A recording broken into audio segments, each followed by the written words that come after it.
What's the connection to Jackson's? How did you end up training there in the first place? The connection is, I think, the greatest fighter ever trained there, John Jones. So, no, I talked to my manager and I said, hey, I want to go train at Jackson Wink. I met Greg Jackson at a couple of different UFC events, and he was always very kind. And I wanted to go see, and I never did travel the world and train at different gyms. And when I started fighting a long time ago, that was the game plan. I want to travel. I want to train with the best people, best fighters, best gyms. I got stuck in one place for a long time because I loved my people. I loved what we were doing, and it was working.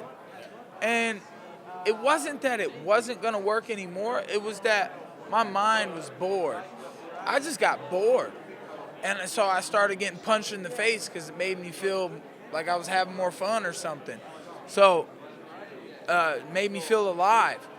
But traveling and training and working again on being the best and not getting touched and touching them whenever I wanted and seeing the styles from all over the world, that was the crazy thing with Jackson's, was that there was just all these different styles from all over, Russia, Japan, Africa, Jamaica, everywhere.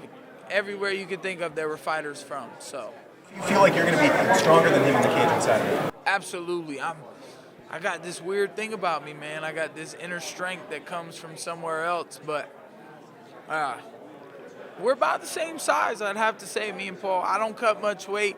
I've been talking to my coach all week, and he's like, oh, you only got this many pounds left? And I'm like freaking out. I'm like, these 3 pounds are going to be so hard. And he's like, dude, shut up. You're going to be fine. You're going to make weight, no problem. And it's been going down right. So, like I said, there might not be a size advantage, but I have this strength advantage and my will to fight. He's got some will too. But I don't know, I'm a little sick and twisted in the head. I like this shit. I mean, listen, man, this is fighting, which means anybody at this level, anybody that's standing across from you when I'm in the #1 organization in the world has earned their right to be there. It's not some Instagram junkie typing to you from their mom's basement, has never been in a fight or barely thrown a punch, and thinks they know what they're talking about because they bet on fights. And, people who bet and think that they expect the fighter should do a certain thing because they bet on them, you guys are silly. So Felder deserves to be standing across from me because he's going to be standing across from me. He had the balls to take the short notice with me. He'd been looking for a fight. He's been craving a fight, and that's a dangerous opponent. So, but it doesn't matter.